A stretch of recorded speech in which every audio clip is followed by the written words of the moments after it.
It's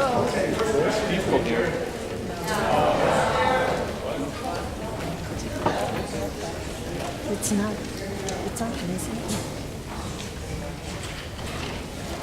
No, it's fine.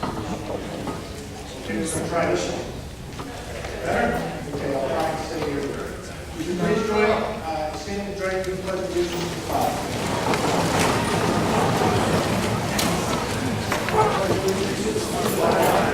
The United States of America, and to the republic for which it stands, one nation, under God, indivisible, with liberty and justice for all.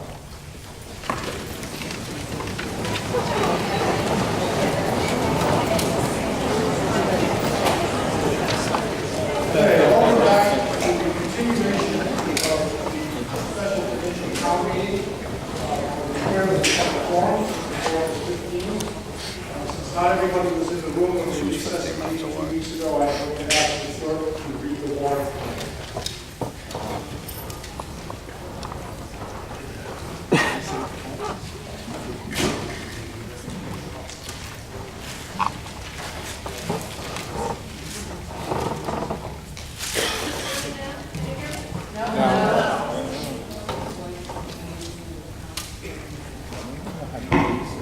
How about that? Yes.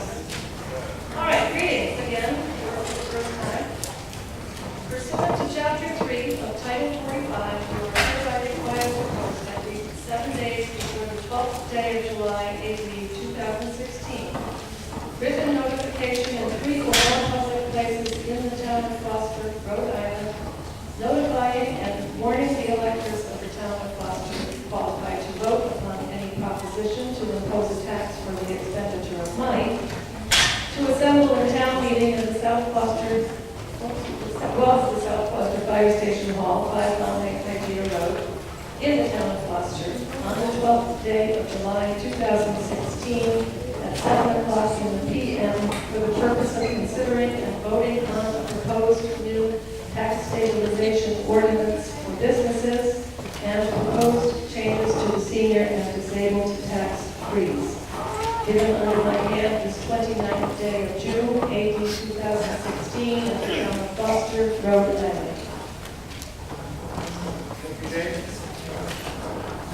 I'd like to thank the people that put this meeting together, town council members, department heads, town hall staff,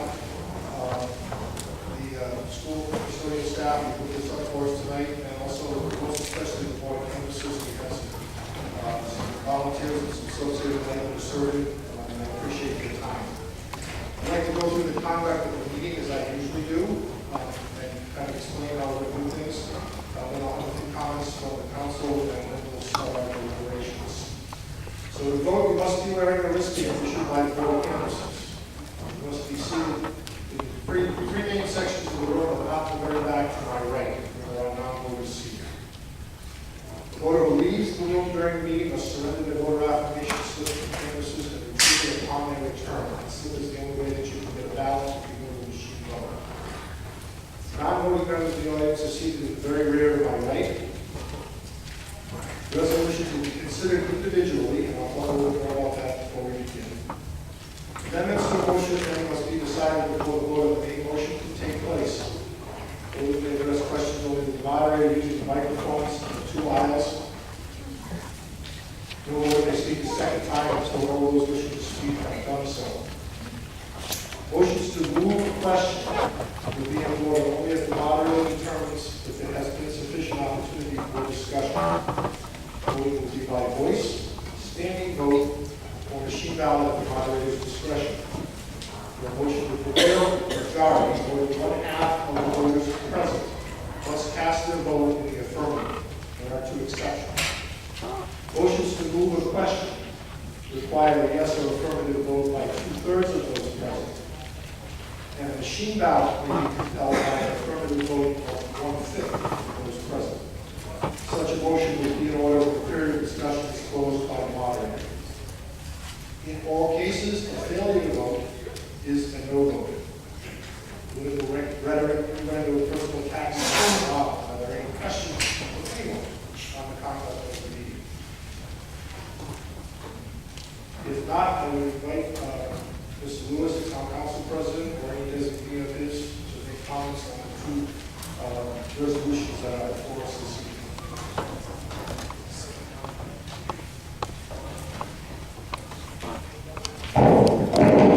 Thank you, Mr. Moderator.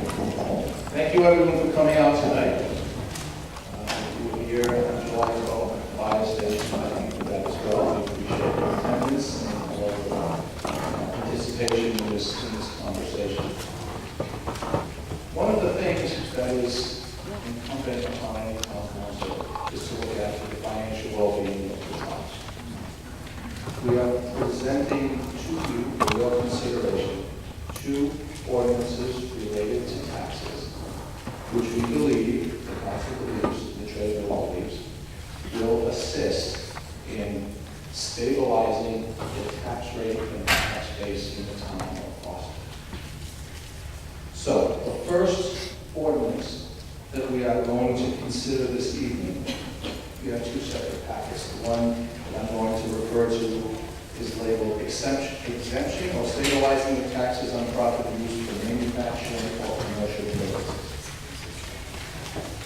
This is an ordinance that was adopted unanimously by the council. We are presenting it to taxpayers because anything that changes the tax structure in town has to be approved by the. So this first ordinance is designed to encourage and support new small businesses and existing businesses which wish to expand in order to allow us to expand the tax base within the town. Now, it's important to recognize that this particular ordinance does not allow any new types of businesses in town. The only things that are allowed are those that are allowed under the current zoning ordinance. So it isn't changing the character of the town. You're not going to see big box stores all the way down Route 6. But what you might see are other small businesses along Route 6, or the existing small businesses who have the opportunity to expand. That expansion would then allow additional tax revenue from those businesses to flow into the town. As you know, the surrounding towns, Situate and Gloucester, they have a reasonable commercial tax base. The town of Gloucester has none. So any tax increases or anything in the town really get put squarely on homeowners or automobile owners because there's no one else to distribute them to. What this ordinance does is it gives these new businesses and expanded businesses a tax break up front. It's not a permanent tax break.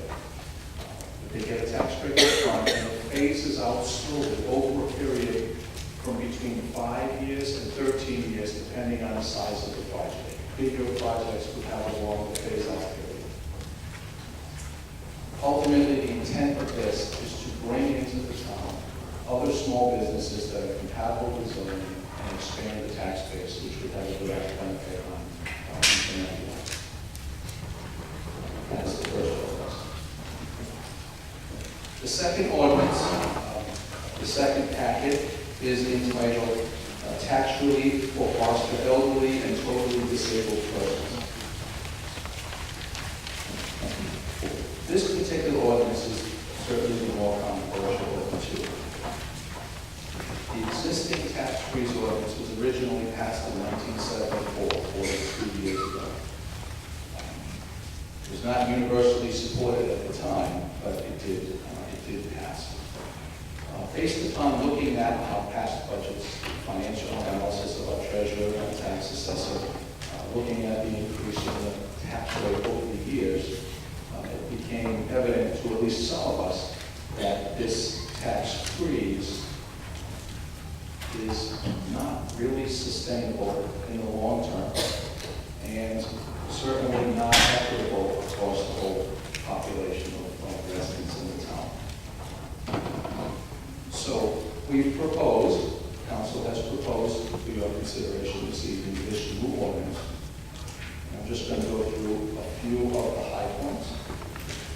First of all people who are currently on the senior tax freeze will be grandfathered under their existing We recognize that people plan for their retirement, they plan for their income during retirement, they're taking advantage of the tax freeze. So anyone who's already on it is a grandfather. Anyone who will be applying for it for the balance of this year, through December 31st, 2016, will remain under the old ordinance, the old program. So no one who's on it needs to worry that it will be taken away. This ordinance will relate to new applicants. Any new applicant who applies beginning January 1st, 2017, will be under this new program, not under the old program. So the changes between the old and the new. The old program, you became eligible at the age of 65. The new program, we raised the age to 67.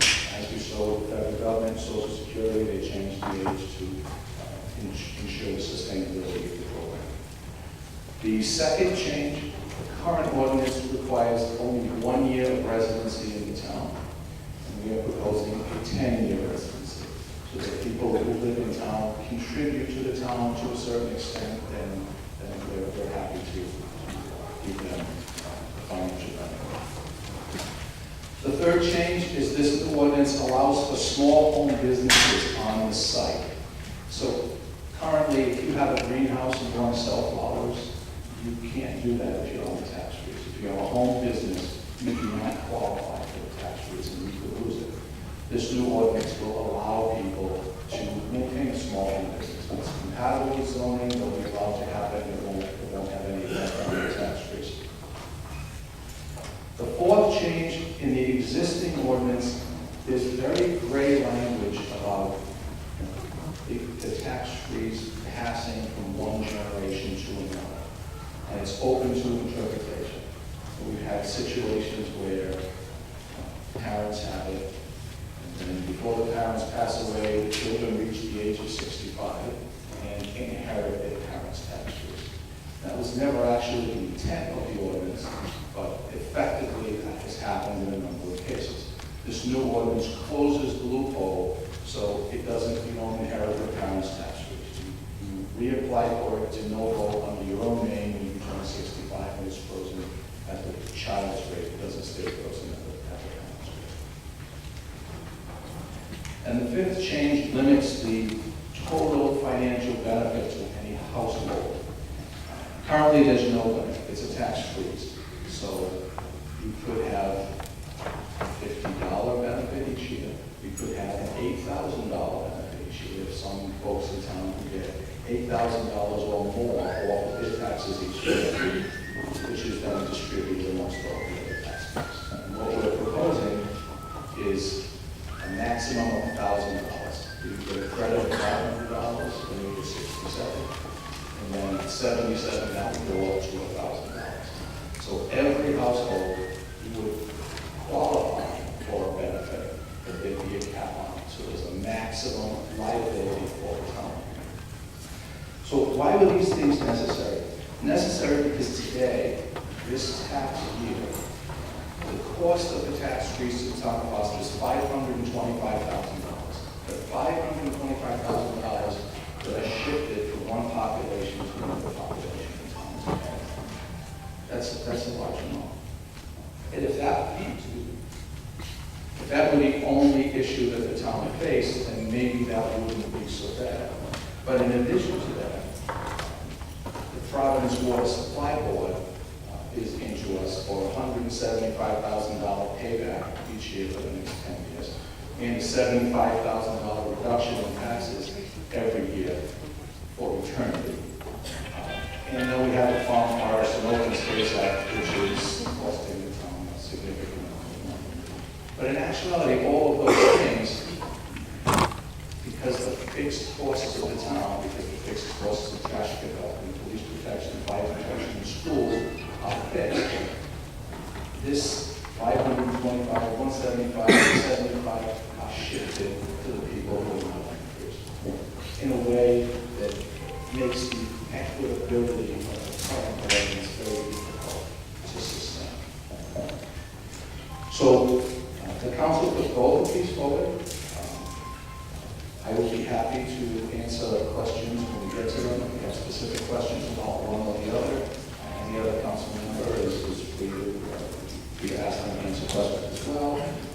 treasurer, if the treasurer wants to speak now or ask questions.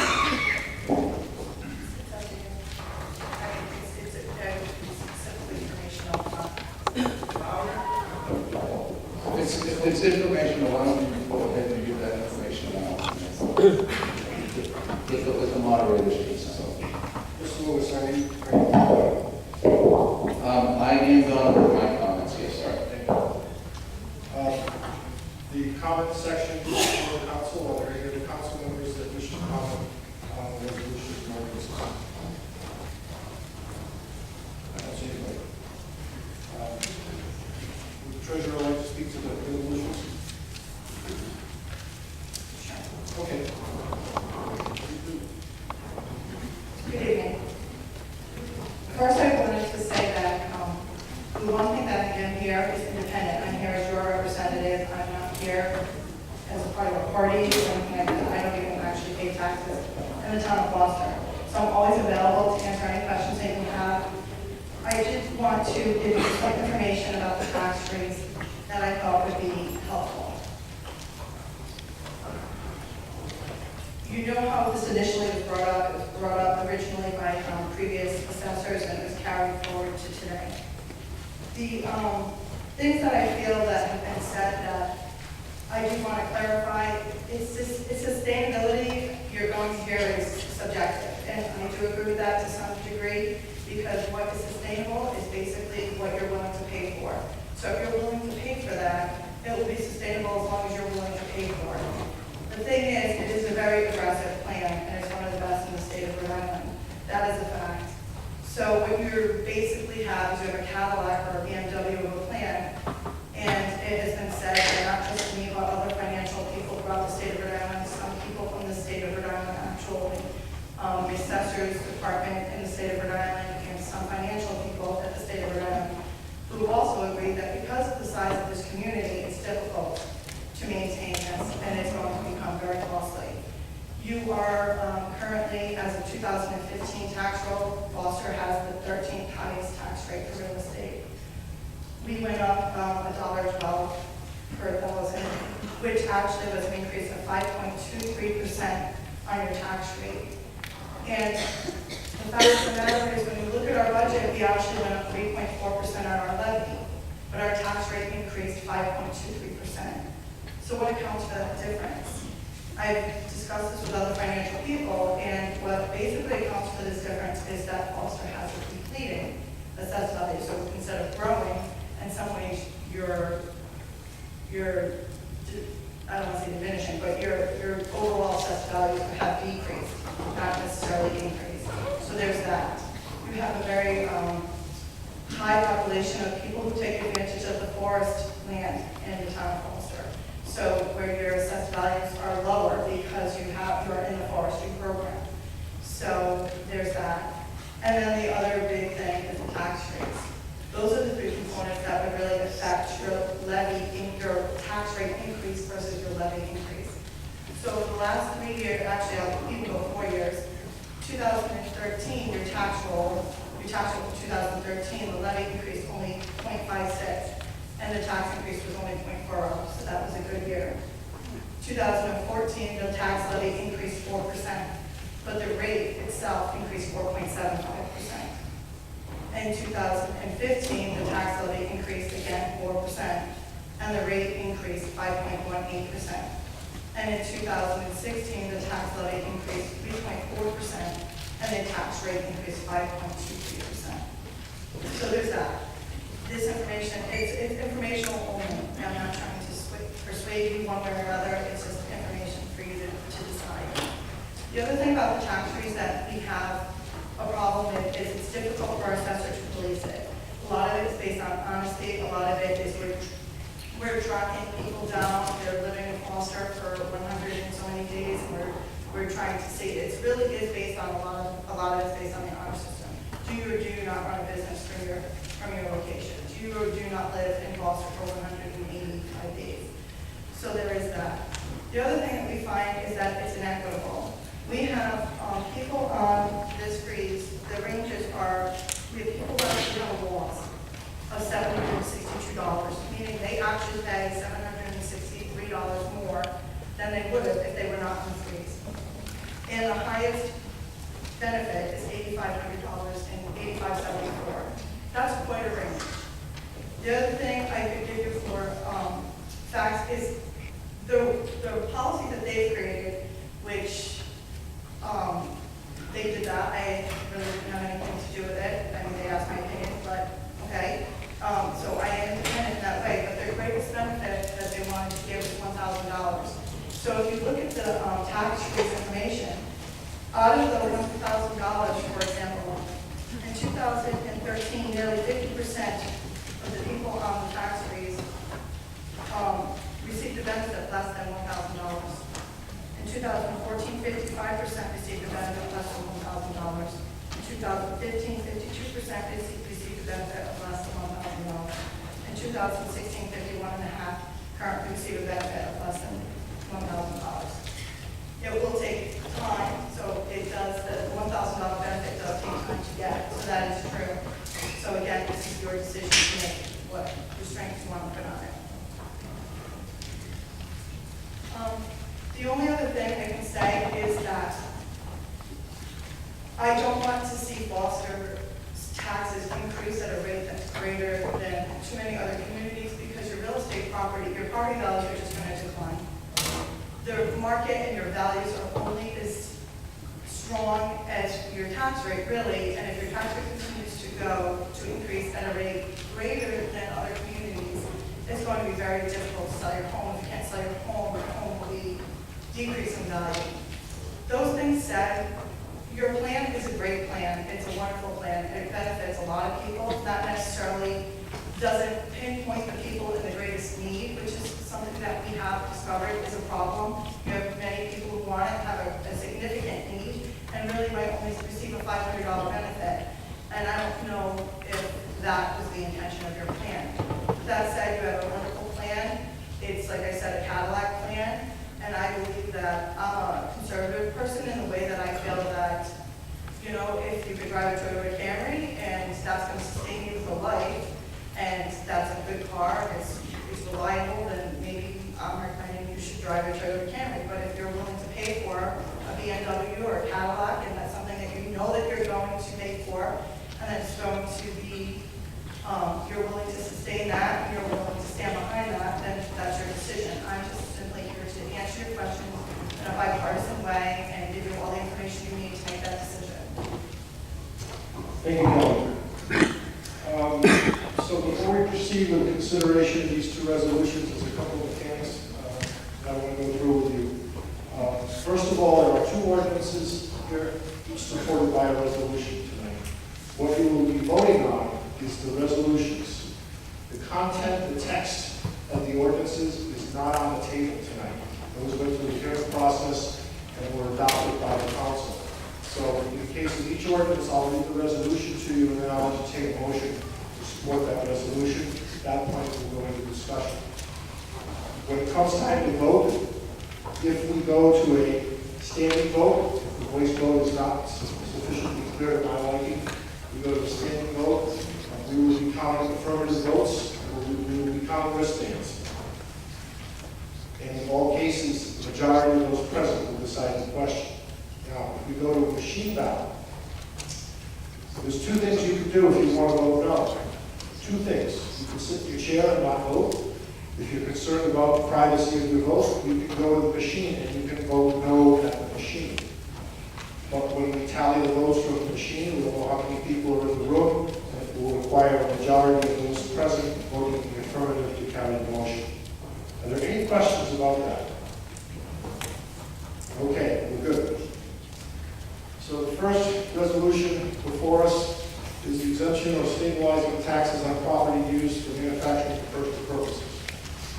Resolved, and it is hereby voted that the electors of the town of Foster qualify to vote on the proposition to impose a tax for the expenditure of money in the town meeting legally assembled on the 12th day of July 2016 and on the 26th day of July 2016, pursuant to Rhode Island General Laws 4439, and hereby authorize the town council for the town of Foster to exempt from payment in whole or in part real and personal property which is undergone environmental remediation or is used for manufacturing or commercial purposes or determined to be a stabilized amount of taxes to be paid on the property, notwithstanding the valuation of the property or the tax rate, in accordance with and subject to terms and conditions set forth in the Rhode Island General Laws 4439, and that certain ordinance providing for the exemption of state and resident taxes on property used for manufacturing or commercial purposes approved by the town council April 28, 2016, after public hearing held for the town of Boston. Is there a motion to support the resolution? So moved. Is there a second? There is a motion and a second. I'll now entertain discussion. If you would like to address the audience, town council, or myself, you're welcome to do so from a microphone on either side of the room.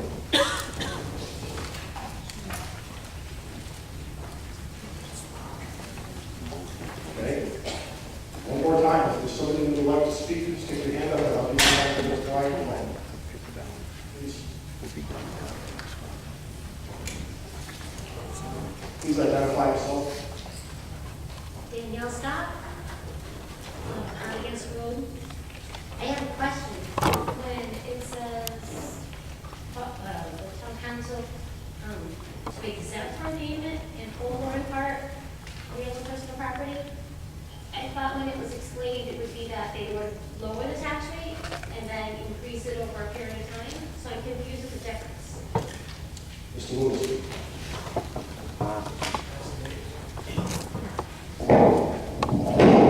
That word is enabling.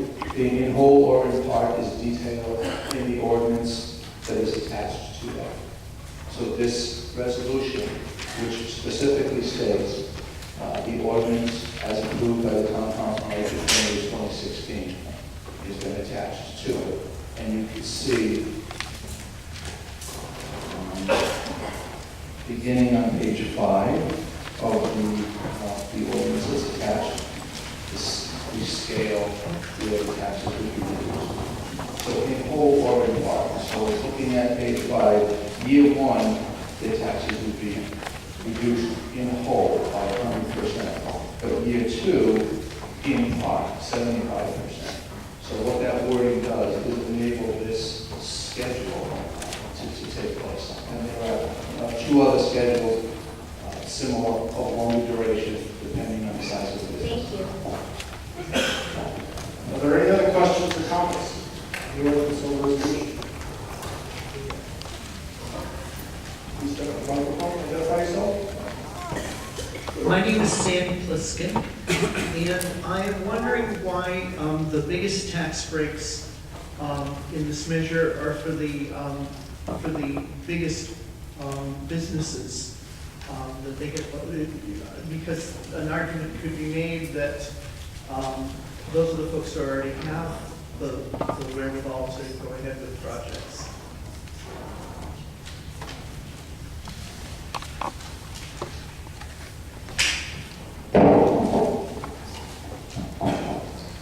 So the ordinance provides the biggest tax rates to the businesses that are investing the most in the community because the benefits of that investment will be the largest. So if the project costs $1 million, the value of the property increases $1 million, then after the benefits are phased out, the amount of revenue to the town will be that much larger by virtue of the larger project. So since the purpose of the ordinance is to encourage additional revenue, that this system encourages projects that will bring in the most revenue. Are there any other questions? Feel free to line up at the microphone. My name is Sarah Sukar. Could you give us an example of what kind of businesses would be in that above $10 million range?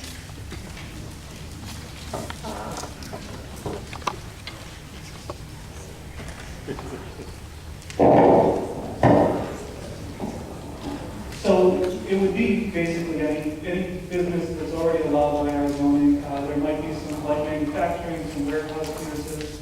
A good example is FM Global here in Gloucester. They were granted a similar sort of tax incentive benefit in order to locate here in Gloucester. So we don't know for certain exactly what businesses might want to take advantage of this, but it's basically will already be a lot higher currently. And if you increase the businesses such as that, what would be the increase in expenses potentially to your fire, your police, your rescue, your transportation expenses for upkeep and maintenance of your roads? Certainly one of the reasons why it makes more sense to expand the business base is because the town services that go towards businesses are much less than goes towards the family, or residents. So a lot of the emergency services, school costs, everything like that, when a new residence is built, when a new family moves into town, the burden is significantly higher. For businesses, they don't put nearly as much of a strain on town services. Any other questions for discussion? Okay. I'm sorry. Just stand up. My name is Alvarado, with Center Road. My question is, we get business in the town, that move into town, and you're giving them 100% tax break. Correct? For 1 year. Correct, for 1 year. For 1 year. Correct. And then next year, it's 75%? Okay, for the people that live in this town, pay attention. When you all moved into this town, bought your house, you got a tax bill. Did any of you get a break? Okay. There's your answer. Thank you. That was something that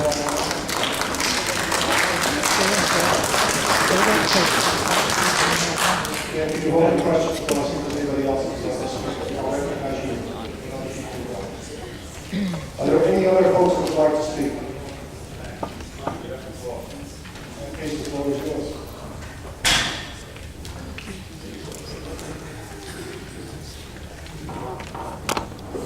Just in response to that statement, what you're saying makes sense, except for that our individual taxes that we're giving, even though they may seem hefty to us, are going to be nothing compared to the taxes that businesses will be giving to, or putting into our town in the long run.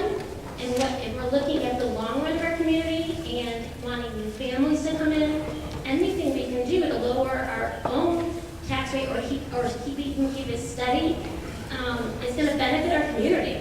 And so you're looking at a long range thought process here, not a short range. And who knows, we may even like some of the businesses that move into town.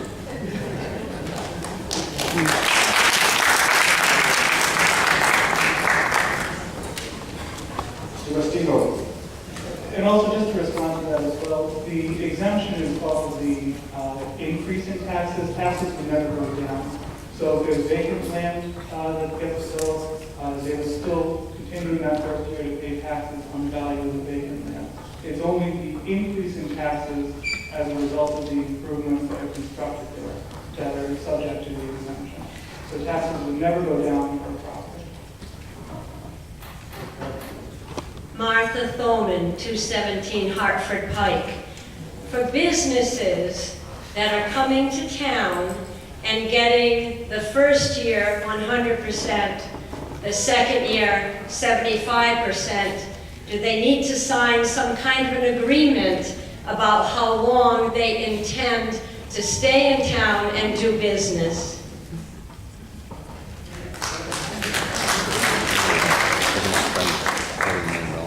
The answer is yes. If they were to leave prior to the expiration of the benefits, they would have to repay all of the taxes that would have been due if they had never been granted an exemption at all. So if any business were to take advantage of this and then leave and not finish the improvements, they would actually have to repay the town for the entire value of any tax benefits. Additional discussion.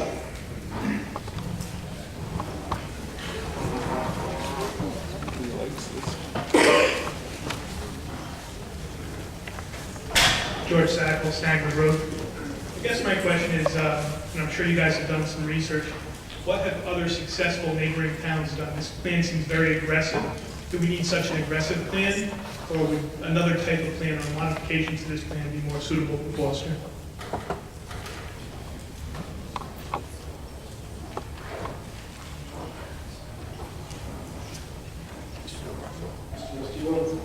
So this plan, right now under state law, the maximum period of time that you can grant these benefits for is 20 years. And a lot of large communities or municipalities are granting 20-year tax benefits agreements.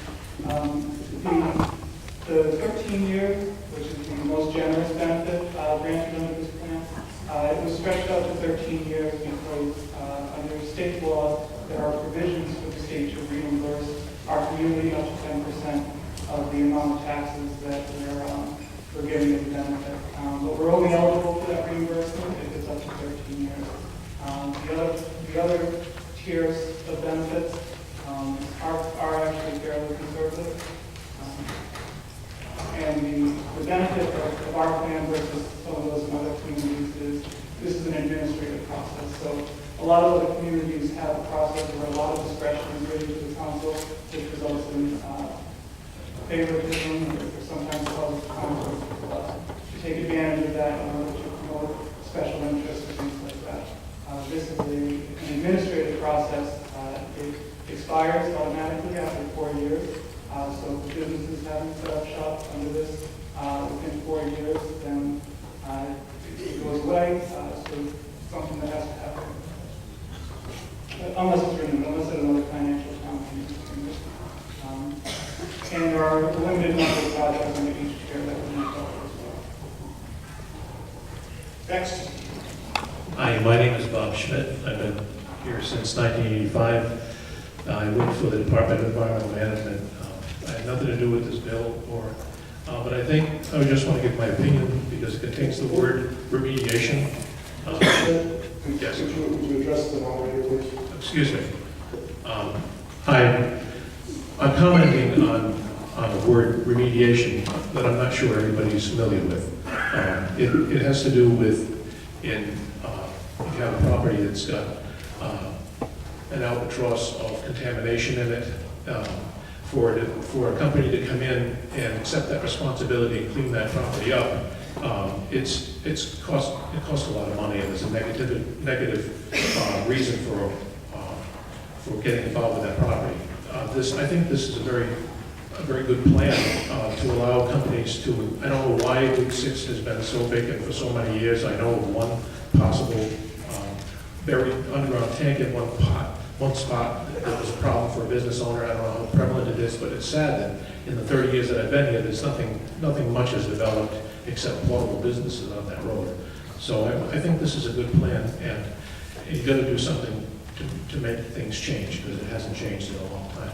And remediation just is a fancy word for the remedy. You know, a company that would come in and pay for the cleanup of a property would be given a tax break in the first year and then reducing it. As I see it as a good plan. Thank you. Anyone else?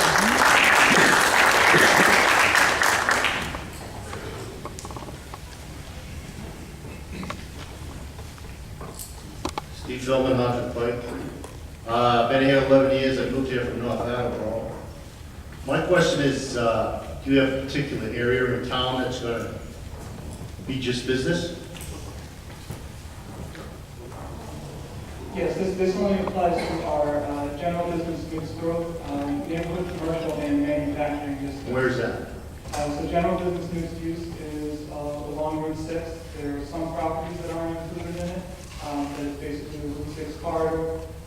There's neighborhood, commercial, manufacturing. I believe there are portions of Hartford Pike that are within that classification. But those are the main areas. All right. How do you plan to stop Route 6 from turning into Route 2 and Route 1 in North Attleboro? So any new retail would not be eligible. So big box stores, basically any retail stores, existing retail would be eligible for it. So Foster Feed, if they were to expand, or Foster Bear Arms, if they were to put improvements in, they would be eligible for this. So you're saying Cabela's could come in or something like that? What's the Well, they could come in, but they wouldn't be entitled to tax incentives. Who is? Just people that manufacturers are going to be eligible for this? Manufacturers. But not retail? Not retail. Because the concern is that. Okay, then it just turns into Kentucky.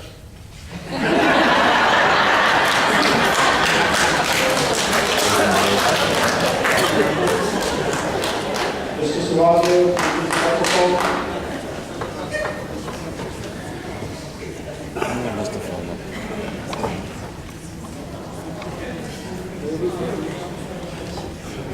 Ron Servacio, Old Plainfield Fight. You're here to deal with two things. Basically, you're here to deal about your taxes, right? Taxes have gone up from Kelly's little conversation. Taxes are going up over the allowable amount of 4%. In the last 10 years, the schools, the Payne School and the region have had no tax increases. Plus, 2 years they've had deductions. This year, you would not have a highway department if your chief of police did not bring in 2 highway trucks to offset the junk you own. When I was on the planning board, we used to buy a fire truck in 1 year. It now takes 3 years to buy a fire truck. So I went and saw a gentleman the other day and I did a balance sheet of revenues and expenses. If you talk about our expenses in this community, our expenses are going up much faster than our allowable revenues. By Kelly's conversation of allowable 4, but going up over 4, and that's without the school expenses. You must have some new revenue sources, or you can fold the town. And you must, on the second issue, I'm ahead of the game, if you don't have some new revenue sources, you are not going to be able to afford the elderly and disabled tax freeze. You must get some new revenues, and the only way you're going to get new revenues is to bring in some business. Over the years, the last 30 years, we've had Staples make a request, we've had Target make a request, we've had BJ make a request for warehouses, all that were torn down before they ever got off the ground. You must bring in some new revenues, or it's going to come out of your pockets. It's a simple game. So there are a lot of areas of business. Our planning and zoning only allow for certain businesses. This is basically a no-brainer. We must encourage some new small businesses to come to this community.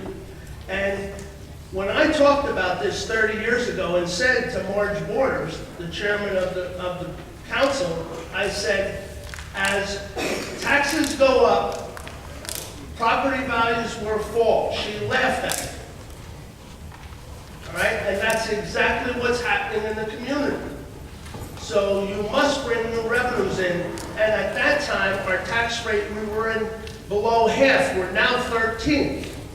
So the higher your taxes go up, the less chance anybody's going to locate in this town to help you with your revenue needs. Thank you.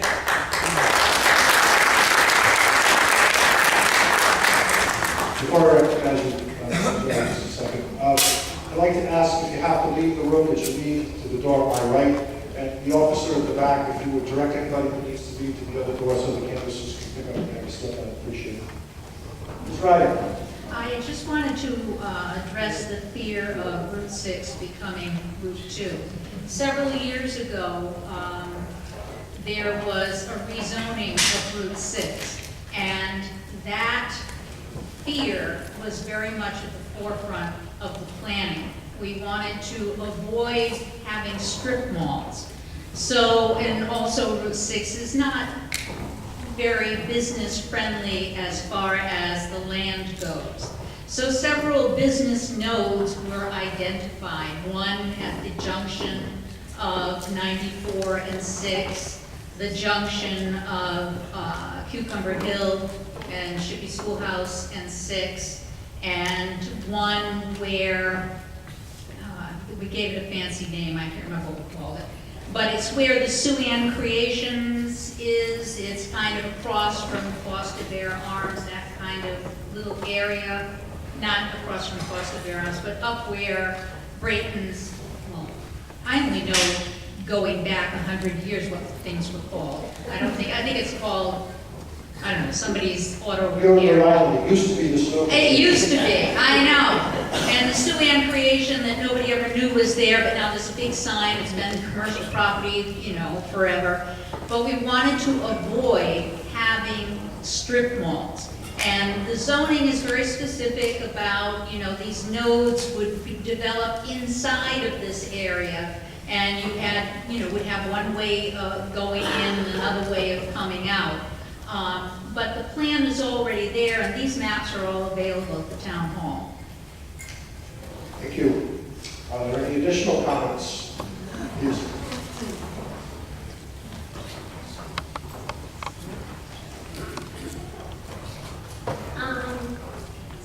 I think this may seem funny, but is there any talk about aesthetics in terms of rules to what businesses, how big signs can be, or what they look like when they're done? Because when you drive down Route 6 now, it doesn't look pretty. So, your question then is more of a question about the zoning ordinance? I don't know, is it? I just in terms of, What's before you tonight? well, in terms of, well, the businesses have to present a proposal in terms of what their building will look like, so that the town can then comment on aesthetics. I don't know how to put that. In some communities, they'll have rules about, you know, the McDonald's, for instance. And I know we're not talking McDonald's, but in some communities, it's a big, huge sign up on a pole. Here again. And in others, you have short ones. We're a little off track because we're not talking about the specifics of this ordinance. We're kind of looking to it's not under consideration. That would be zoning plan. Okay, one more question? Sure. Sorry about that, by the way. The 5-acre minimum, that doesn't apply to commercial business, that's just for private property? Here again, the zoning question.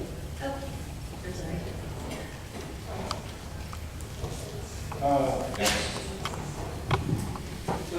Scheduled Monroe.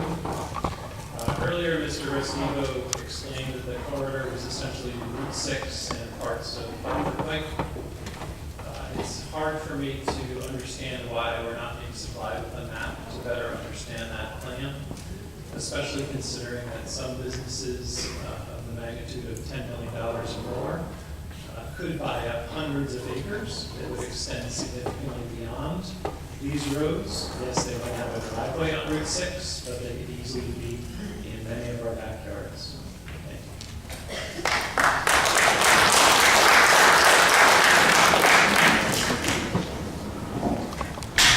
As I noted in the initial comments, that there are no changes proposed to the existing zoning. All this ordinance proposed in size is to give tax breaks to businesses that wish to locate who already comply with our existing zoning. So there's nothing on the table as far as them expanding beyond the general business mixed-use zones. There's no map because that's not under consideration. Zoning was changed, as Mrs. Ryder referred to a few years ago. The zoning standards and the zoning ordinance for what types of businesses, how big they can be, the sizes of the signs, we have an ordinance for signs, all of those things remain intact. The only thing under consideration tonight is, do we wish to allow to give tax breaks to businesses that are already allowed under our existing zoning in order to decrease the burden on the rest of us? That's what it comes down to. Move the question. Okay, so we have a motion on the floor to move the question. Is there a second to that motion? Okay. Those in favor of moving the question indicate by saying aye. Aye. Those opposed, nay. Nay. Okay, I will declare that the question is moved. I'm sorry, ma'am. So we are now, we are now going to vote on the motion, which is to support the resolution that I read, supporting the ordinance on tax stabilization. count from the Board of Canvassers, please?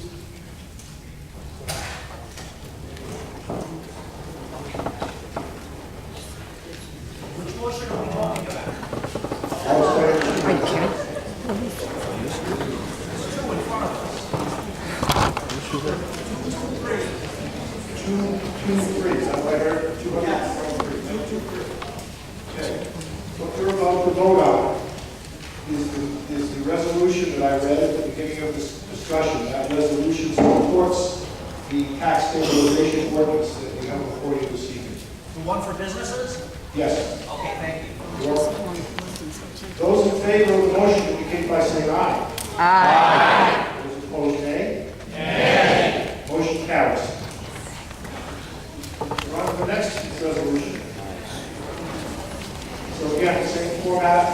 The text of the ordinance is not under consideration. I'll reach a resolution and a motion to support it. Resolved, it is hereby voted that the electors of the town of Foster qualify to vote on any proposition to impose a tax for the expenditure of money in the town meeting regularly assembled on the 12th day of July 2016 and on the 26th day of July 2016. Hereby order to authorize the town council to enact a moratorium on accepting any new applications for tax relief under the existing ordinance, providing tax relief for elderly and totally disabled persons in town, accepted by the qualified electors of the town of Foster at the annual provincial town meeting held on March 25th, 1974, and hereby authorize and accept and approve a new ordinance providing tax relief for elderly and totally disabled persons, approved and accepted by the town council April 28, 2016, after public hearing held for the town of Foster. Is there a motion? So moved. Is there a second? Second. Is there discussion? If there is discussion, please step to one of the two microphones. And we will invite you to continue.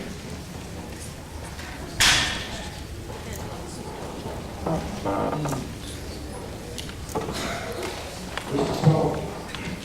Christy Stone, Foster Center Road. I have a note from Mr. Franco. I'm sorry I'm not able to attend tonight's meeting. I would like to thank Christy for presenting my thoughts and concerns about the senior disabled tax freeze. At June 9th town council meeting, Mr. Lewis asked the council to schedule an informational session for a special financial town meeting. At that time, I informed Mr. Lewis that I would not be able to attend on July 26th, as I had a family vacation planned. The original meeting was scheduled July 12th, which, as you know, was recessed due to a large number of residents in attendance. Mr. Lewis then proceeded to reschedule tonight's meeting, knowing full well that I would not be able to attend. I wonder why. Mr. Stone, could we please stick to things that are specific to the ordinance and the resolution that I just read? Okay. As many of you know, proposed changes to the adopted by the council with a 4-to-1 vote. I was the one vote. I do agree with many of the changes, but I do not agree with the tax credit. Therefore, I voted no. The tax credit is up to $500 per year for those 67 to 77, and $1,000 for those over 77. I want to give you an example of what that means. If you are between the ages of 67 and 77, your taxes go up $300 in 1 year, then you get a credit of $300. If your taxes go up $600, then you get a credit of $500, and you'll pay the $100 out of your pocket. Once you turn 77, the credit will be up to $1,000.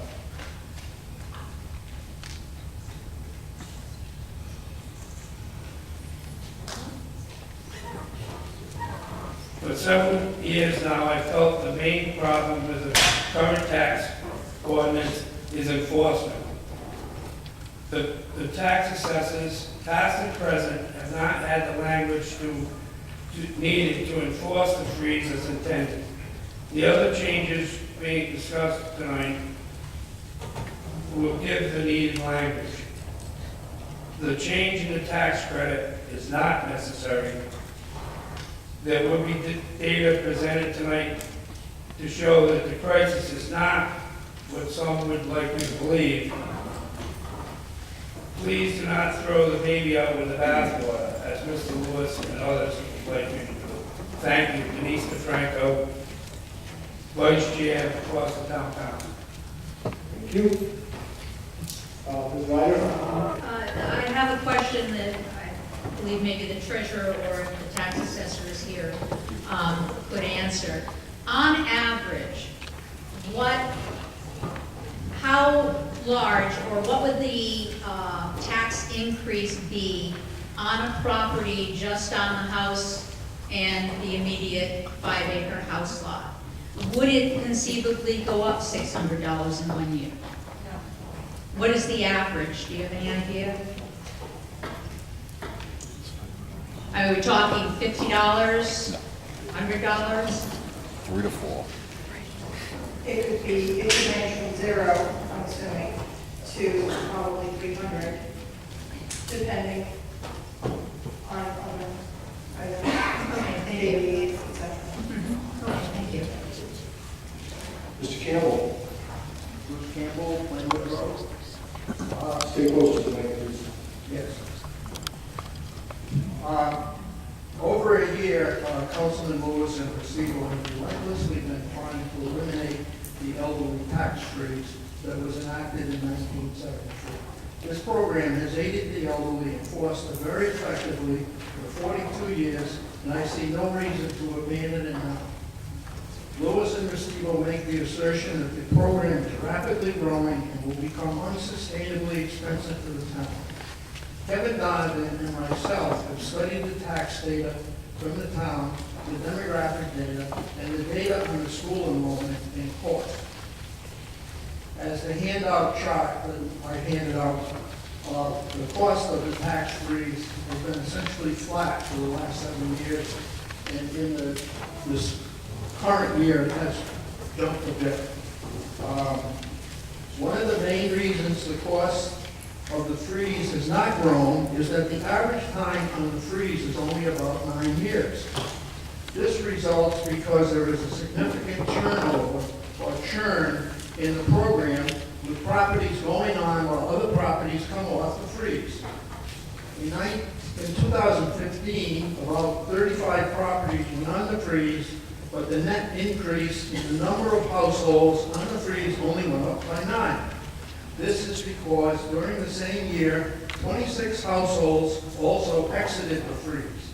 This type of churn occurs every year. In the 2016 data, the net increase was only 11 properties. When new properties go on, they start at 0 benefit. When old properties come off, they usually have significant benefits. This tends to stabilize the average benefit to around $1,200 per property. It has been argued that because the population in the town is rapidly growing older, that 40% of the town will be on the freeze in 15 years. This is pure speculation. We have already experienced the first 5 years of the baby boom bump, and it has shown no effect on the cost of the freeze. The schools. There is an economic advantage to the taxpayer from an aging population that far outstrips any cost of an elderly tax freeze. Currently, 64% of your tax bill is for the schools. In 2006, the total cost of school enrollment was $963. In the last 10 years, the enrollment has dropped to about 629. This is a decrease of 334, or 35%. If the town had to pay today for those 334 students at about $13,000 per student, the taxpayer would be liable for $4.3 million more. No one has shown that there is any economic advantage to eliminating the tax freeze as it is when the impact of the schools is factored into the calculation. All right, the elephant in the room. According to legal counsel at the General Assembly, the existing Tax Relief Act was established under the authority of the Rhode Island General Assembly. This benefit was provided to qualified residents by the General Assembly and not by the Town Council or the electors. The only manner in which the existing Tax Relief Act may be amended is by an act of the General Assembly. No provision exists in the act allowing the town to modify or otherwise change the terms of provisions of the existing act.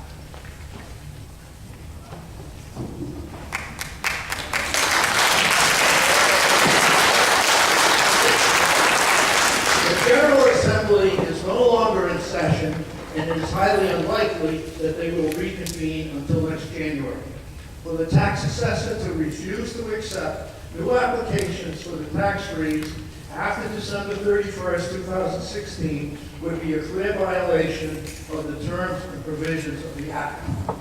So the question is, why are we voting at this time on an ordinance that is impossible to implement until the General Assembly can act next year?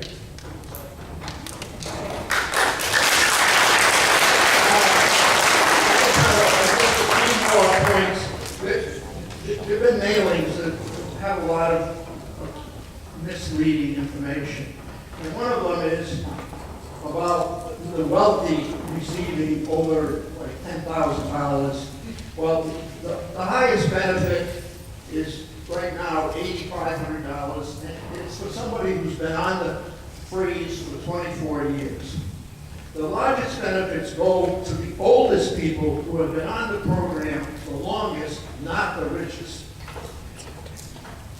And people do not, well, it's just an administrative mistake for people to so-called inherit the tax freeze. You have to be 65 years old, and you have to reapply every year. There's no data that supports the assertion that people move to force to take advantage of the tax freeze. Notice, well,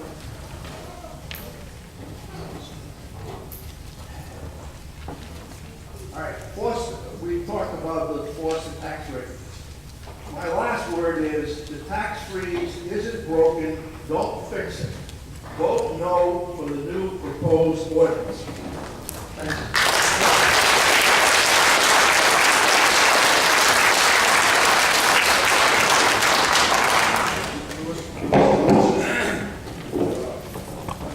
So I'll respond to just a couple of the comments, not everything. The contention was made that the cost hasn't gone up. This year, the senior tax freeze cost the town of Foster $520. I'm sorry. This year, the town tax freeze costs the town of Foster $525,000. That's $525,000 that is shifted onto people who are not on the tax freeze. Last year, it was only $465,000. The year before that, it was $381,000.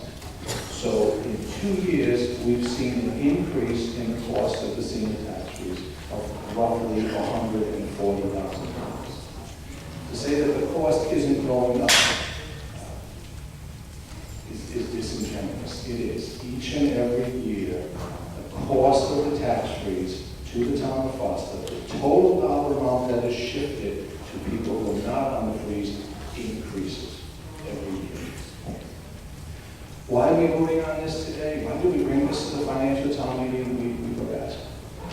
Last year, when we initiated this discussion, we spoke to our representative, Michael Chippendale, and he would not present anything at the legislature unless it came through the financial town meeting.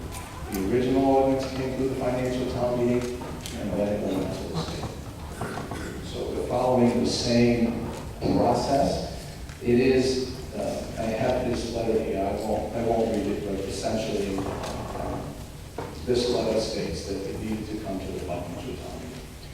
There's debate whether it needs to go to the legislature, but if it does, Mr. Campbell may be right, if it does need to go to the legislature, then it needs to be heard here first.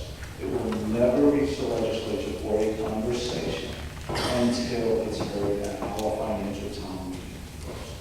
So those are two important points I want to make. The cost is going up, and it is in the town of Foster's hands because we direct our representatives at the State House to do what is best for us. Are there any other questions? All I do is, yeah, Mr. Estivo? I wanted to address a few other points that Mr. Campbell raised as well. The first has to do with the idea that our population is not aging, that a significant number of people in our town are not heading towards the age of 65. We've looked at census records and coming up with concepts of how, in order to prepare for how many people in our community are going to be over the age of 65 over the next 15 years. It's true that that is not an exact figure. It is an estimate. Census data is the most reliable information we have out there, and it is absolutely more reliable than looking at the past 6 years. Looking backwards does not help us plan for the future impact. We need to be looking at the information we have available to us. We can't move forward by looking backwards. And that's exactly what this slide that all of you see today does. It looks at the past, and that's just not nearly as reliable a predictor of what's coming as the data that we have from the census now. Ed Balfour, Foster Center, and now Bob's Hill Group. I've only been here about 20 years, but in that 20 years that I've been here, I've noticed one big factor. Every year, the expenses of the town of Foster go up. We have more people working for the town of Foster today than we had 20 years ago. Today, things can be done faster and easier because we have computers. But the expenses keep going up, up, up, and out of sight. We could save $2 or $3 million with one quick step. We could do like Exeter does and get rid of the police department.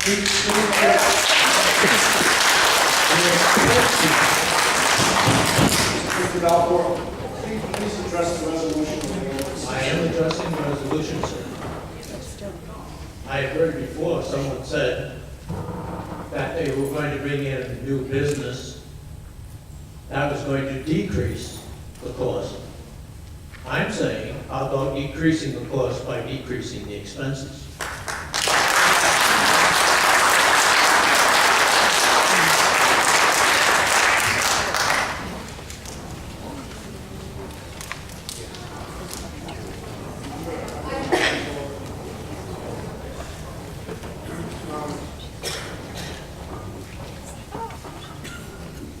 Hello, my name's Kevin Donovan. I live on Plainwoods Road. I've been a resident for the town of Foster for the past 20 years. I'm sorry.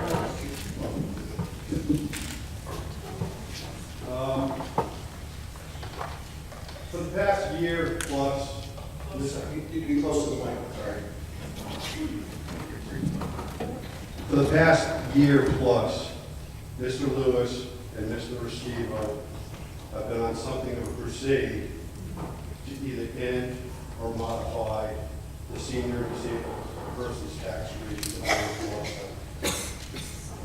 They go on about how it's unsustainable based on the demographics of the town. Our town is aging, nobody denies that.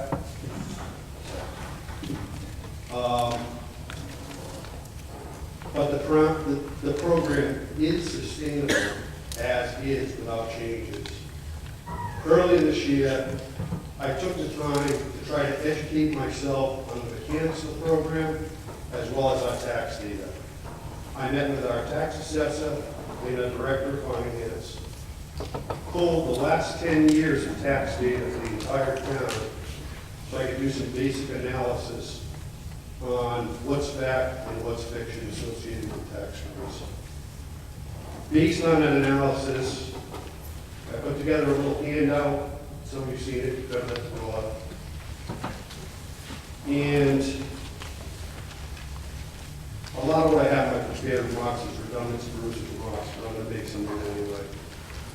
From 2007 to 2015, the total number of households that increased in the tax freeze was 100. From 2009 to 2015, the total cost of the tax freeze program to the town of Forster, the increase was only $27,000 in the period of 09 to 15. The average amount of time people spend on the tax freeze is just under 9 years. There are exceptions where people are on it for many, many years, but the reality is the average is 9 years. The average benefit received by households on the tax freeze is just $1,250. One other important point. I've heard a couple of different people state that people, quote, inherit the tax freeze, and I've heard people say that the language in the existing law is ambiguous, and that's why that's happening. The language in the law is not at all ambiguous. If the town needs an interpretation of that language, they should go to the General Assembly lawyer, get an interpretation, and administer the program properly so nobody's inheriting tax freezes.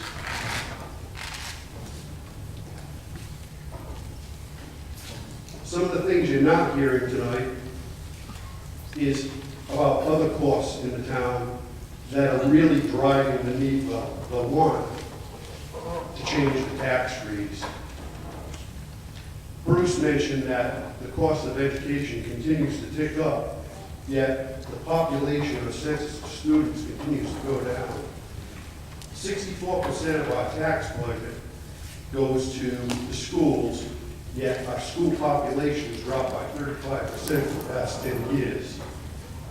At the Payne School, we have a student-teacher ratio of 10 to 1, but the national average is 16 to 1. Just a few minutes ago, Mr. Restivo mentioned that we have an aging demographic in the town. The majority of the people in town are older. Yet, in the past 2 weeks, Mr. Lewis has been accepting bids for the construction of a new recreation field. It seems kind of counterintuitive to me if the bulk of our population is aging and we're spending money on a new recreation field.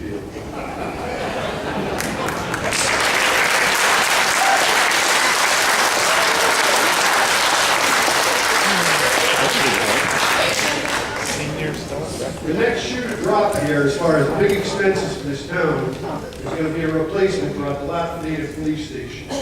Mr. Lewis personally handpicked a committee to look at what options we have available to us.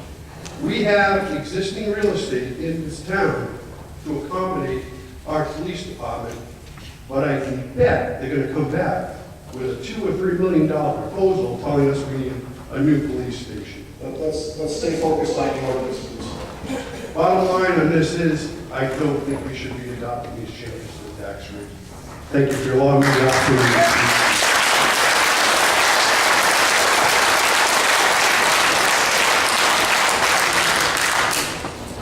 I'm Hillary Jones Fortune from Biscuit Hill Road. My husband and I bought our first piece of land here in 1985, so we've been here a long time. Our daughter went through the school system here. She's now a college graduate. We've got more than 10 years to qualify for a tax freeze, so we've got a while to go where we're paying big bucks to live here. We love it. We've invested a lot in the town. But anyway, that's just past stuff. My question is, as a math teacher and a former engineer, I'm seeing a lot of numbers thrown around here, and I'm all about data. And one of the things that I think a lot of people are scared by are these numbers that keep growing, the total program cost. And I saw that Kevin and Bruce's numbers differ slightly from some of the other numbers that were given. But what I'd like to know is, what are the percentages you know, if you, that I think is a better picture of what we're talking about. What percent is the program cost or the tax freeze portion as a portion of the total town budget? Does anyone have that number, or are those numbers here, that data? Do you know what I'm asking?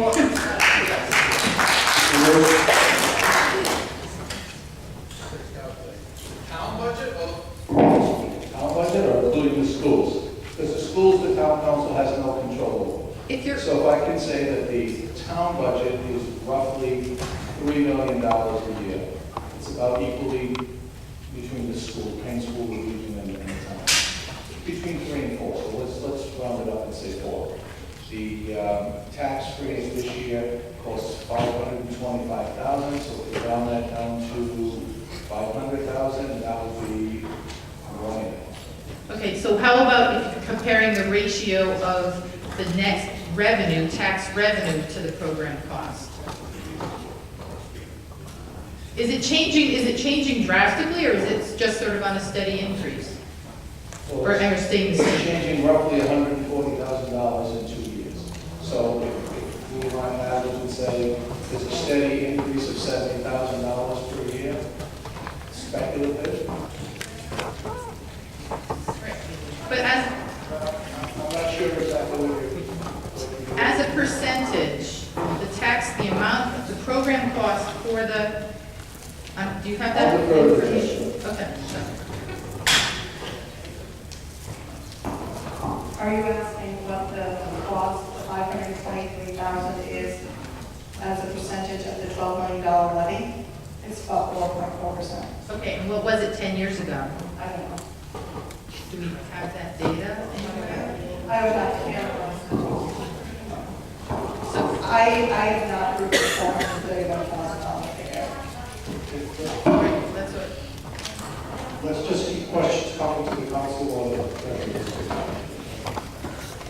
Mr. Boyd, Don Savasio, Old Plainfield Pike.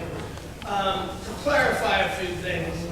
One, to Mr. Boyden's council in 1991, I did a report, and I had a statistician. There were 174 people on the elderly and disabled tax freeze costing less than $200,000. So if anybody's got a pencil, you can do percentage of growth. A comment about police department, people should look up the number of break-ins we have in the community from people crossing from Connecticut. 3, the comments, I explained to Mr. Donovan, his statement about 10-to-1 is incorrect. It's like 21-to-1. And he keeps saying it, so you know, we have differences of opinion. I'm on the school committee, so what would I know? There is a comment always driving the elderly and disabled tax freeze, and I've heard it numerous times from Mr. Campbell, and it's about the cost of schools. I don't care how anybody votes. I know how I'm going to vote. I just corrected a couple of statements, you can believe me or not. America's future is built on its children. The schools that the people in this room went to... Getting off subject. No, excuse me. Mr. Boyden allowed these comments. Mr. Boyden, would you like to rule me out of order? You can continue for the moment. Thank you. The schools that people in this room, including me, went to no longer exist. This school, the region, has biomed, has engineering, has a STEM program, math and science. So these increased costs are preparing children to enter the workforce of the future and pay for the Social Security we all get. Okay, let's get back to tax. So I would hope that when you look at this program, the people that are on it are protected. There must be some changes to it to protect it for the future. If this isn't it, something else. But the idea that we keep our taxes down by keeping elderly people in town is absolutely crazy. We all have grandchildren. Thank you.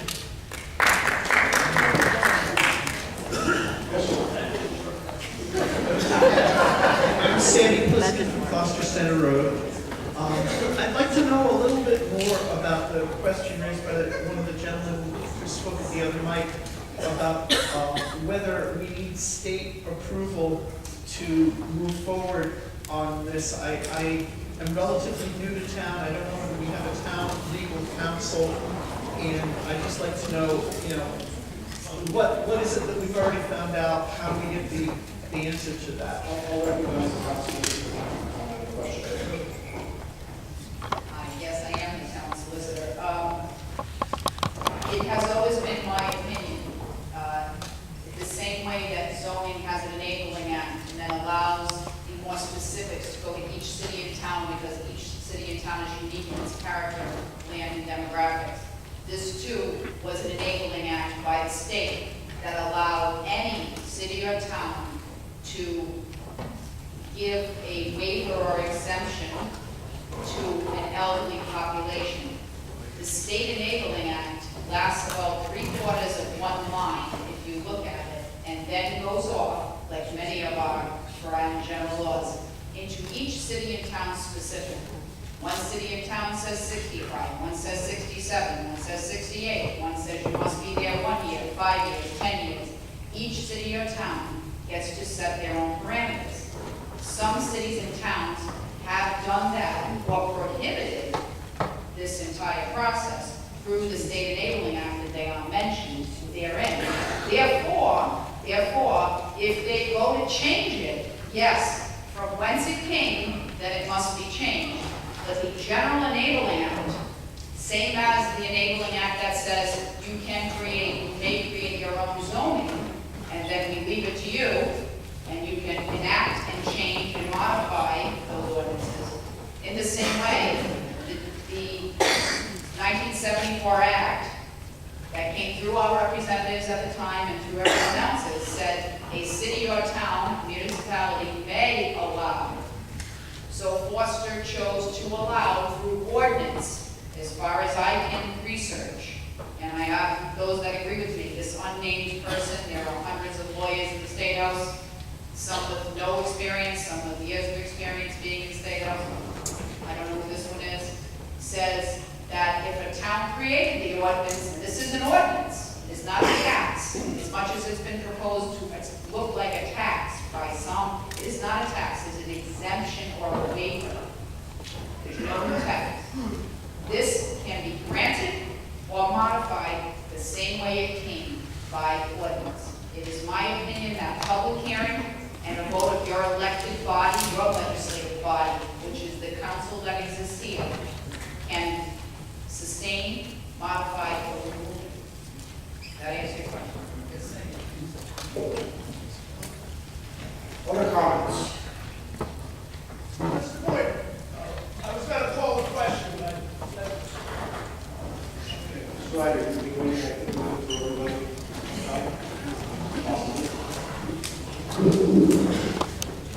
I just want to say, please, when you're thinking about this, don't make it political, don't make it personal. I have been very familiar with the councils since probably for about 14 years. Every council behind closed doors has discussed the tax freeze, but no one has had the courage to address it because it was always considered political suicide. But the treasurers that I have known, the assessors that I have known, the council people that I have known, they have all said that something must be done because we cannot continue with the freeze the way it is. Now, I have personal experience with political bodies not rectifying a situation until the 11th hour, and that would be the state pensions. Now, for years, I mean, I was a teacher, for years, there was rumbling at the state level saying, and you heard, oh, they're going to do something about the pension, something about the COLA, and everybody was like, oh, no, it'll never happen, it'll never happen. And then it got to the point, they waited until it got to the point that just changing it for those people who had not yet retired, they waited until it had to affect everyone, no matter how long they had been retired, and you can fill in no matter how long they had been on the tax freeze, so that they just wiped out that COLA. Now, no, I'm just saying that this is the same situation. Don't say it can't happen. Don't say that it'll never come to the point where the town has to take away the tax freeze from everyone. It can happen. And I'm very glad that Mr. Lewis and Mr. Restivo and Ms. Hawes have had the intestinal fortitude to bring it to the forefront now. And I know Mr. Rogers feels the same way, even though he's not saying it. All right? But it has to be, that's all this is about. This is about addressing a problem that needs to be addressed. So please, just look at it that way. Because if we don't take action now, then it's going to be much, much worse in the future.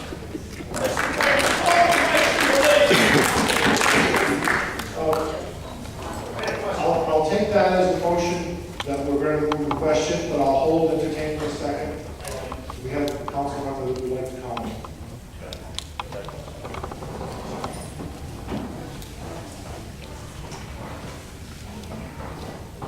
Can you hear me?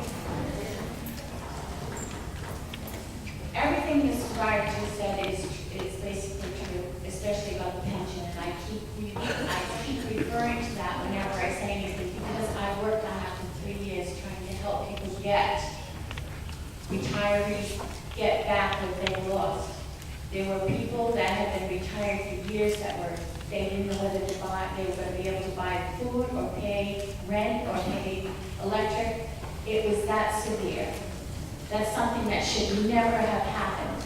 It can happen here too, on a different magnitude, but it can happen and it can affect our elderly.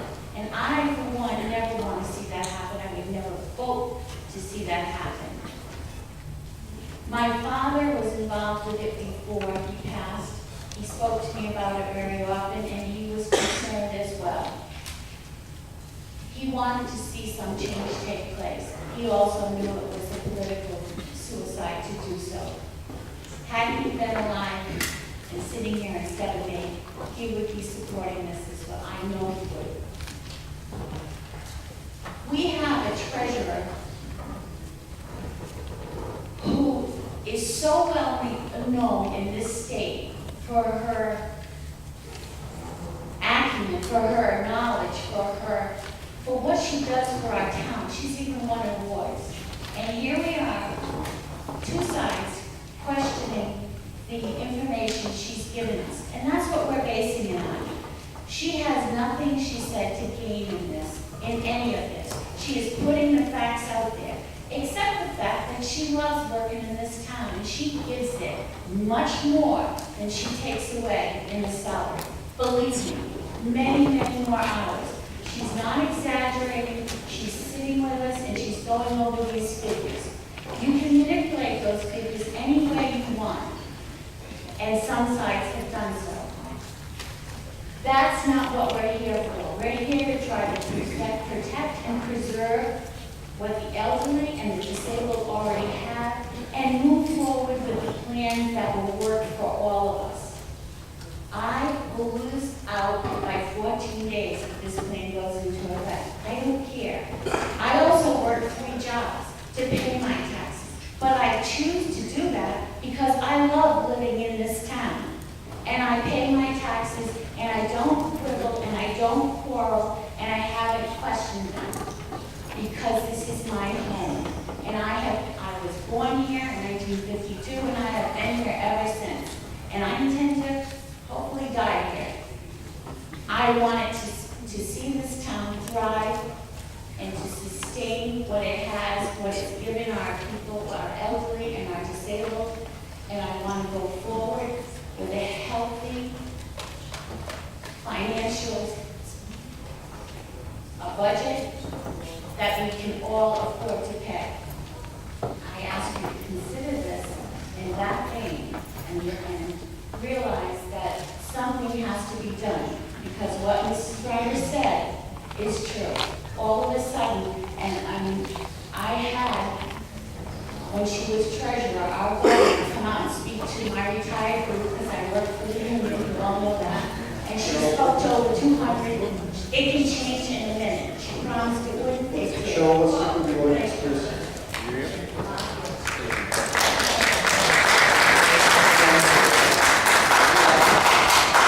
I'd like to say something also. Okay, last one, Gordon. Right, my big point about this, I was not involved in the makeup of this until it became the public hearings in front of the council and back there, where to speak on it. And a few concerns was the 500 wasn't enough, so I believe instrumental in adding an additional 500 at 77 to help a little bit. My biggest thing was to get it to the people to vote it up or down, and that's why I'm glad to see there's a lot of people there tonight. I am going to be voting for the change. And however this falls, I'm okay with it. I presented it, voted for it, you guys can make the decision on it, and I will be satisfied with your response. But my concern is if we didn't get the opportunity to do it, we just kept shuffling this around, because I've been involved for 15 to 20 years, and I can go back tax assessments that have been in 20 years ago saying this is a problem, this is a problem. Treasurers, not just this one, but past treasurers, it's always got a problem. So, is it a perfect plan? No, not by any means. No plan is going to be perfect. But my issue is 10 years from now, when there may be a different group of angry people here that wants to modify this, that modification may be completely different than this. It may be eliminated for everybody because they realize they're going to drop $100,000 on equity in their house just to sell it. So 10 years from now, when that angry mind, if this doesn't pass, and they're out there and they're saying it's your fault, you were there 10 years ago, I can say you presented something, and at that time, it was voted down or voted up. So my big issue was to get it out, and I had input when it came to the public hearing, not prior. But it's here in front of you tonight, vote up and down. And like I said, whichever way that goes.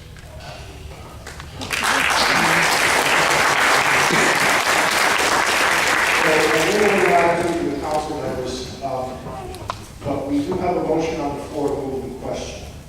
Before we vote on that, I need a count from the canvases. Need a second, Bob. I still need a count from the canvases. Thanks a lot.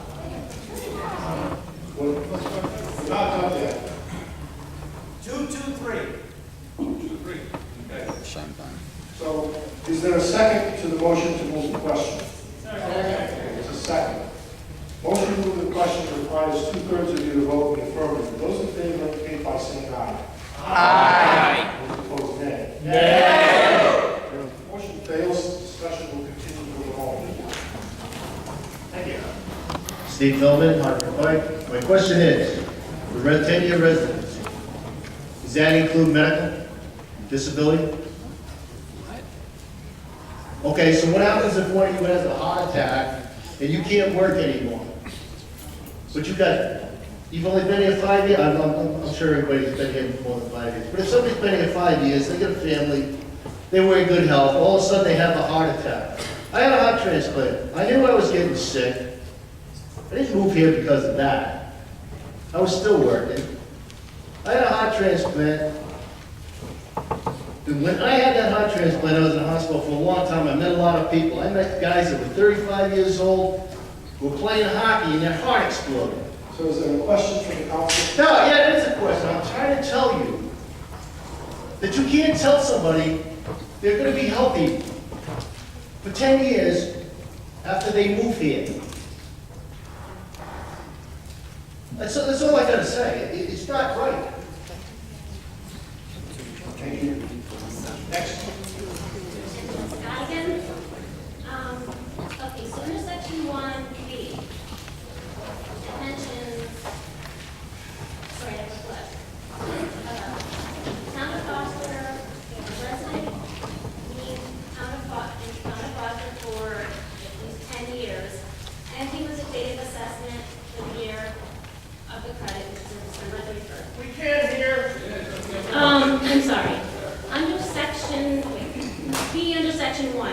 states, yes, you'll be here for 10 years, and then you, in order to use the credit, but then it says together with such individual spouse. So does that mean, like, does it mean both parties have to be here in order for that 10-year to count? Or can someone get remarried and they still qualify? That's my question, that's one of my questions. No, the person who applies for the has to be here 10 years. Okay, and then, so, For 65, 67 others. so they would just look at their incomes as different? So if one party was still working or had retired, but they worked in the town at the same time, There's no looking at the income. it's just the tax rates. So it would count even if that was okay. So they would look at the joint income even if that spouse hadn't been in the town 10 years. There's no looking at the income. This is not income based. It's property based, I'm sorry. Okay, Based yes. on age Yes. and residence. Okay. Maybe this doesn't make sense, but I'll ask it anyway. Under number D,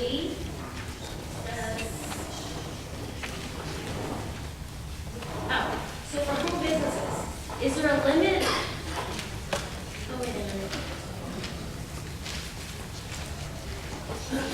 So you were looking at, I don't know if this one applies to the other question I asked. I'm just going to say it, you can tell me yes or no. But is there going to be a limit to the amount earned from the home business in order to qualify? No, there's no income-based requirements in this ordinance whatsoever. So a person can reach that age to have a tax freeze, yet be making $50,000 out of their home in their home business. Yeah. That could happen, yes. Okay. So maybe we might want to amend that portion? There's no amendments on the table tonight, amendments of the ordinance. Okay, so this particular vote could not carry just on that one thing, technically? I'm just asking, I'm So, again, the ordinance that the town council adopted that you're looking at, which is the front, has been adopted and it stands as it is. Changing it is not part of what's here when you do tonight. It either vote yes or no. Correct. So if you don't like a portion of it, you can just vote no. You have to decide. Okay. Changing the ordinance is not Okay. being done tonight. All right, so now under section 1G. I'm sorry, this is how I'm now it says such, the 10-year rule. And it says such credit shall apply in the case of tenants by the entirety if any one of them shall be 67 years of age or over, or shall be disabled. Okay. But what if you have multiple people living there, like you have No, tenants are so the tenant has to be in renting it also for 10 years? No. So this doesn't apply to apartments, this applies to single-family home. So if you live in your house, this tenants by the entirety is a way in which you hold your deed. You are tenants by the entirety, that's how you hold your home if you're husband and wife or your spouses. So it doesn't mean apartment? It doesn't mean tenants of an apartment building. All right, thank you. It's Sorry. joint tenants versus tenants by the entirety. Okay. So joint tenants, you have to be able to do it. Sorry. Tenants by the entirety, their spouses. Okay. Now, just one comment in relation to something that someone said about half the 10-year rule. I know for a fact that people from Foster have moved over to Brooklyn or Pomfret so that their children can go to Woodstock Academy for free, which would cost about $14,000 to $15,000 if you were to choose to drive your student there every day. And if I were them, I would do this and have a year time requirement. So to me, a 10-year requirement in terms of living here makes sense. People do move for benefits. Thank you. Yes, ma'am. Stay real close to that microphone. Marilyn Flanders, Tucumcari Road. I wasn't going to speak, but then somebody made a statement and I had to. In 2003, my husband applied for the exemption because he was old enough, And he also applied, for the freeze and for his veterans. Somehow one got lost, and I only had his veterans. Unfortunately, he died right after that. So since 2003, because I'm not 65, I've been paying the regular taxes. 2 months after you make your December 2016 new, like, I would be 65 and I would be able to get my taxes frozen. And now I won't be able to, and I will be only getting $500. That's just a statement because there's nothing I can do, and I live with that. And the same thing goes for when Mrs. Ryder talked about the state. I know it's nothing to do with that, but the state was not in jeopardy of losing their pension. That is what our governor told you, but they did not meet their equal whenever the union paid, and they did not put in their share. They took money away from the pension. So we are not in the same situation as the state was. I just have to make that statement. That's all. Thank you.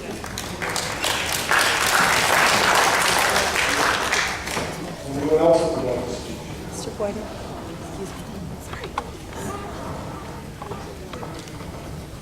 Hi, Kathleen Swanson. I just wanted to mention that, to me, a financially healthy town welcomes young and elderly and in between. You hear a lot about, it almost seems like children move in and we get upset because they're going to cost us $15,000, but I just want to say it doesn't work that way. It's just like having roommates. If you live in a house, you have 5 roommates, there's a certain amount of cost to run that house. You have another roommate that comes in, it actually reduces the cost of living there. So it's the same per pupil. If we have more families here paying taxes to help support some of these benefits to the elderly, it actually reduces our per pupil spending. So just so when you see children moving, and it isn't a negative, it actually means more families coming in to pay taxes. So we need benefits that benefit the elderly because we want to support the people who've lived here. It seems like a reasonable plan. 10 years, you should have to earn a benefit. And then we want young families that help decrease the cost to live here, more people paying the bills to live in this town. So thank you for your time.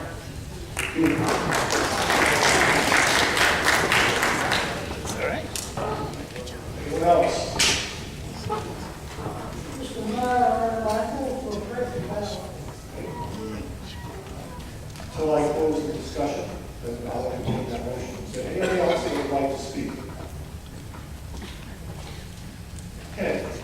So I will declare the period of discussion on the motion closed. And we will now go to the vote. May I have a count from the Board of Canvassers, please?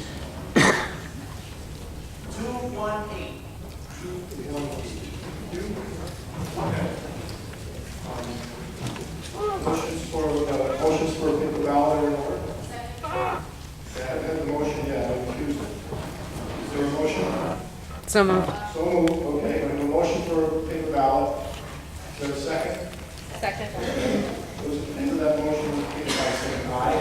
Aye. Those opposed? Nay. Nay. Motion carries. So this will be a machine ballot. The canvassers, I'm going to give it just a minute to get ready. What I would ask is that, don't mind cards. I like democracy at its finest. You get a ballot, so you hit yes or no on it. You go to the movie market, and you go to the side. And then you instruct you to put it in the machine. I think you can do that. Okay. Just to be clear, we're voting now on the resolution that I read earlier. Is there any order to this? Right. And then First and important piece of business, there my process was found in the back of the room in a small black case. Person is still here. So the votes cast were 117 in favor, the motion carries.